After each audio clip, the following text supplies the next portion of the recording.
tal estás? Dime, dime, rodilla mía, dime, cuello mío, dime, codo mío. ¿Alguna vez te has parado a escuchar a tu cuerpo? ¿Entiendes lo que te está queriendo decir?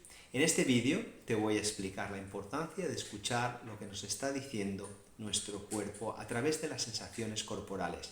Mi nombre es Camilo y como fisio y coach muchas veces veo una gran relación entre mente, emoción y cuerpo físico. Es decir, que al estar todo tan conectado, todo nos afecta en mayor o menor medida, como expliqué en el vídeo de la ley de la última gota, que si no lo has visto, míralo porque creo que está bastante entretenido. Pero al lío, el cuerpo habla, amigos y amigas, el cuerpo expresa, el cuerpo enferma o se lesiona cuando hay un desequilibrio. Este desequilibrio, en mayor o menor medida, mantenido en el tiempo lo suficiente, puede colapsar el sistema y este automáticamente nos lo hace saber con señales, como son los síntomas y los signos. A ver, un inciso para explicar estos dos conceptos. Los síntomas es subjetivo, es decir, es lo que tú sientes que te pasa y cada uno lo siente de una manera. Por ejemplo, el ejemplo más claro es el dolor y cada uno tiene su propia escala de dolor y diferentes formas de expresarlo. Y los signos, en cambio, son lo que se puede ver objetivamente, como la fiebre, el hinchazón, una atrofia muscular, se puede medir la temperatura, incluso sin que nadie nos lo diga, lo podemos ver y medir. Vale, retomamos. El síntoma más común, como he dicho anteriormente, es el dolor. Y los signos más comunes son, por ejemplo, la inestabilidad y el bloqueo, que son los conceptos de los que te voy a hablar más profundamente. El otro día hablaba en un vídeo de la hiperlaxitud articular, es decir, los tejidos cuya función es de estabilizar las articulaciones, como son ligamentos, cápsula articular, ceden más de lo normal, con lo cual hay un desequilibrio en inestabilidad. En cambio, el otro extremo es la hipomovilidad o rigidez articular. Significa que estos tejidos y articulaciones tienen menos movilidad de lo normal. La persona se siente más bien rígida, es decir, hay un desequilibrio en hipomovilidad. El cuerpo necesita movimiento.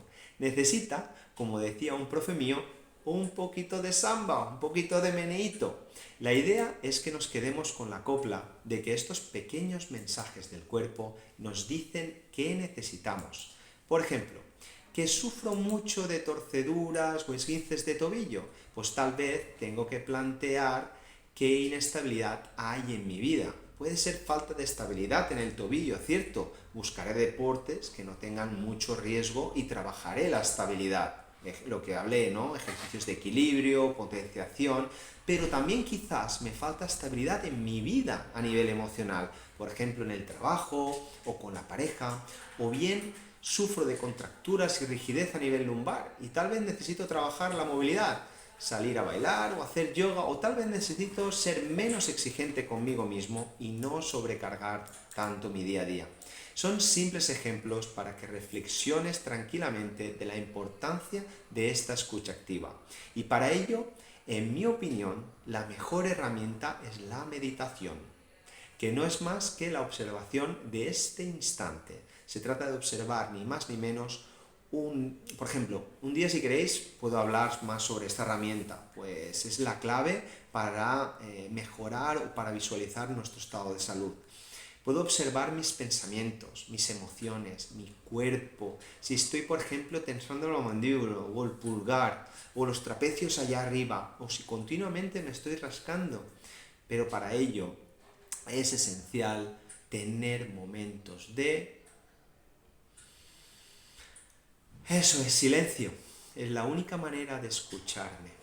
Eso sí, empieza y luego con paciencia y práctica es increíble los beneficios que puedes llegar a tener. Recuerda, la vida es un camino hacia tu mejor versión.